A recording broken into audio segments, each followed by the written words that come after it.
안녕하세요. 광노규 변호사입니다. 제가 가사 전문 변호사거든요. 대한변협에서 인증한 가사 전문 변호사입니다.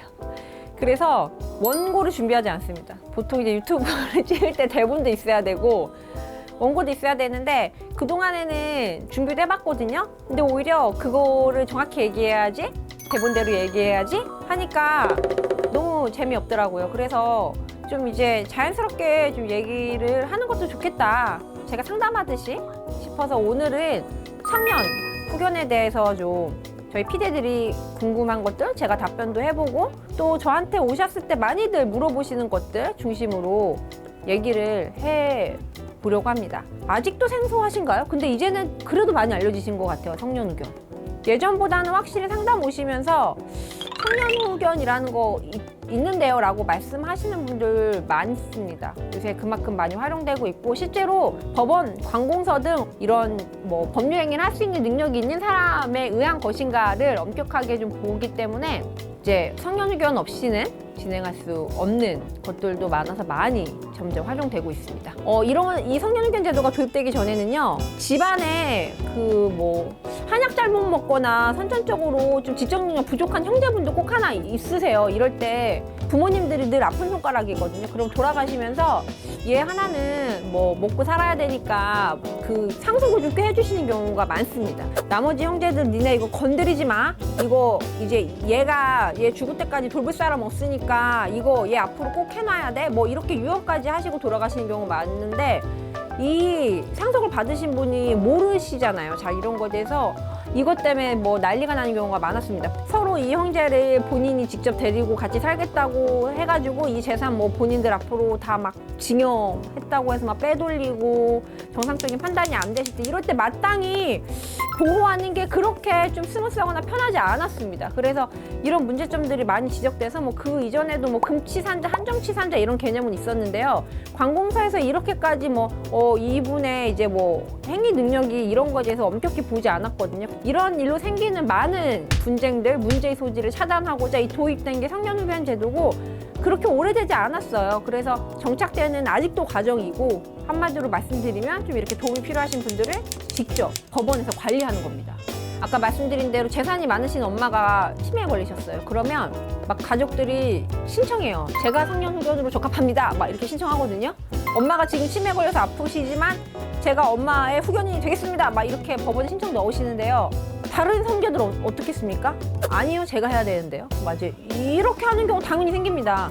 우리 법원이 추정 상속인이라고 해서 의견 조회를 다 합니다. 지금 이 5남매 중에 장남이 그동안 엄마 쭉 모셔왔고 본인이 엄마 잘 모시겠다고 지금 청년 후견 신청해왔는데, 어때? 나머지 형제들 동의하십니까? 오케이 하면은 나머지 형제들이 오케이 할까요? 안 하죠. 오히려 어떤 분들은 청년 후견이 필요한 상태도 아니에요, 판사님. 당연히 분쟁이 생길 수밖에 없습니다. 돌아가시고 나서 상속 과정에서 분쟁이 생기는 거랑 되게 유사해요. 근데 우리 법원이 또 신상이랑 재산이랑 이렇게 나누거든요. 그러니까 신상은 뭐냐면 치료를 개시하고 중단할 때 결정하고, 모시고 살고, 뭐 식사해드리고 간병하고 이런 것들. 그리고 재산은 말 그대로 팔고 사고 뭐 건물 있으시면 임대 관리하고 이런 것들인데요. 나눠서 후견인을 지정하는 케이스도 많아요, 요새는.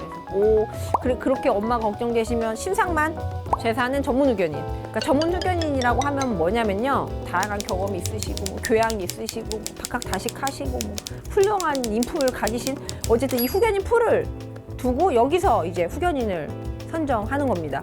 장남도 하겠다 그러고 셋째도 하겠다 그러는데 장남이 더 적합해. 요새는 이런 케이스 잘 없고요. 니네 싸워? 그럼 전문 후견인. 이 얼마나 관리 감독을 깐깐히 하면요, 1년에 한 번씩 후견 보고서를 제출하도록 해요, 후견인으로. 그러니까 나중에 후견이 되고 나서도 이게 엄청 귀찮고 번거로워요. 재산 어떻게 썼는지 막 내는 거예요. 뭐 건물 관리 어떻게 했고요, 뭐 이 돈 어떻게 쓰였고, 이거 보고서 작성하는 게 보통 일입니까? 후견 보수라는 게 있어요. 후견인이 되는 사람이 공짜로 할 수 없잖아요. 그러니까 후견 보수가 있는데요. 이게 많지도 않아요. 보수가 뭐 재산에 따라 바뀌는데요. 적게는 30에서 한 100도 되는 경우가 잘 없습니다. 그러니까 그 1년에 한 번씩 그래가지고서는 막 잘못했으면 법원에서 지적도 하고 이런 문제가 생기니까, 이 전문 후견인들, 아까 말씀드린 대로 친인척이 아닌 이 후견인들이 얼마나 보수적으로 이 후견인 역할을 하시겠습니까?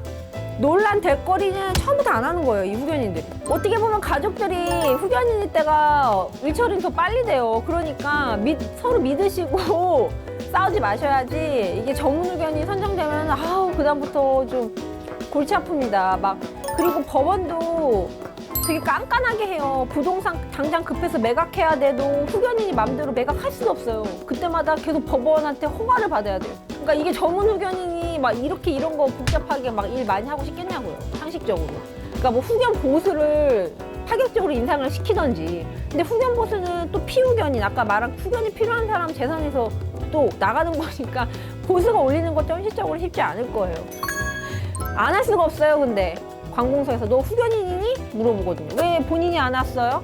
뭐 후견인이에요? 물어봐봐요. 아닌데요? 후견인이 오세요? 이래요. 그러니까 이런 제도를 만들 거면 제대로 좀 완비를 하든가, 그죠? 필요한 제도는 맞는데 아직까지 좀 더 완비가 필요하지 않을까라는 생각이 드는 제도인데, 학년 후견 제도 관련해서는 궁금하신 분들 진짜 많을 것 같아요.